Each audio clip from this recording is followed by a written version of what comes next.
स्वराज मराठीमध्ये आपलं स्वागत आहे. सर्वसामान्यांचा आवाज, निर्भीड, बेधडक, स्वराज मराठी.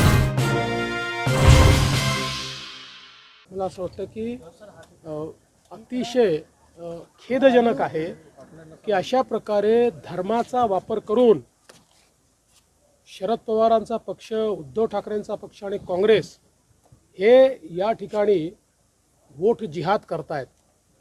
सज्जाद नोमानी उलेमा काउन्सिलचे प्रमुख यांनी 17 मागण्या या 3 पक्षांना दिल्या होत्या. या मागण्या देखील इतक्या भयानक आहेत. 10% आरक्षण मुस्लिमांना द्या.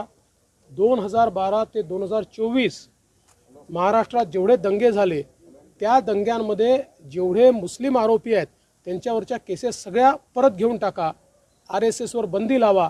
अशा प्रकारच्या 17 मागण्या त्यांनी दिल्या आणि या पक्षांनी त्यांना बकायदा पत्र देऊन त्या मागण्या आम्ही मान्य करू असं या ठिकाणी सांगितलेलं आहे. आणि आता ते सज्जाद नोमानी सांगतायत, अपील करतायत आणि सांगतायत वोट जिहाद करा. ते म्हणतात आमच्या वोट जिहादचे आला सिपसलार हे शरद पवार आहेत, आमचे सिपसलार हे उद्धव ठाकरे आहेत, नाना पटोले आहेत, राहुल गांधी आहेत. निवडणुकीमध्ये इतकं लांगुल चालन या देशाच्या इतिहासामध्ये आम्ही बघितलं नव्हतं.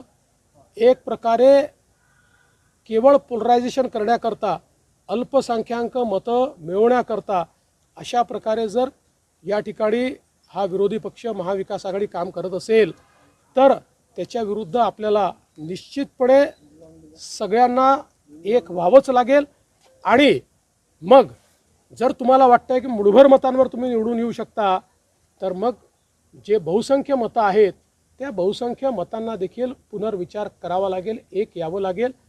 आणि याहीपेक्षा भयानक आज नोमानींचा दुसरा व्हिडिओ आलेला आहे, ज्या व्हिडिओमध्ये ते असं म्हणतात की काही लोकांनी लोकसभेत, काही मुस्लिम समाजाच्या लोकांनी लोकसभेमध्ये भाजपला मतदान केलं, ते शोधून काढा आणि त्या लोकांचा दानापाणी बंद करा आणि त्यांना सोशल बायकॉट करा. आणि हे स्वतःला सेक्युलर म्हणवणारे लोक आज त्याबद्दल एक शब्दही बोलत नाही. ही जी एक प्रकारचे एक्स्ट्रीम पोलरायझेशन करण्याचा प्रयत्न हा जो काही महाविकास आघाडी करते त्याला आम्ही निश्चितपणे उत्तर देऊ. उद्धव ठाकरे सोशल बायकॉटिंग ही नवीन प्रकारची अस्पृश्यता निर्माण करण्याचा प्रयत्न केला जातो. हा गुन्हा आहे. तुम्हाला कोणाला सोशल बायकॉट करता येत नाही, हा गुन्हाच आहे. म्हणूनच किरीट सोमय्यांनी आता त्या संदर्भात एक इलेक्शन कमिशनकडे तक्रार देखील केलेली आहे. ते एक है तो सेफ आहे जे म्हणत होते ती भीती आता खरी ठरते का या सगळ्या दिसतच आहे. म्हणजे प्रधानमंत्री महोदयांनी जे सांगितलं की आपल्याला एक राहावं लागेल, एक है तो सेफ आहे.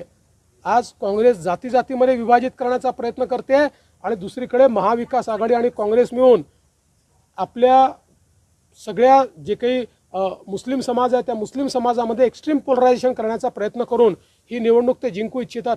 त्यांच्याकडे या निवडणुकीला मुद्दा उरलेला नाही. त्यांनी कधी विकास केला नाही, ते विकासावर बोलत नाही, त्यांच्याकडे रोड मॅप नाही. त्यामुळे फक्त जातीवाद करून ही निवडणूक जिंकायचा त्यांचा प्रयत्न.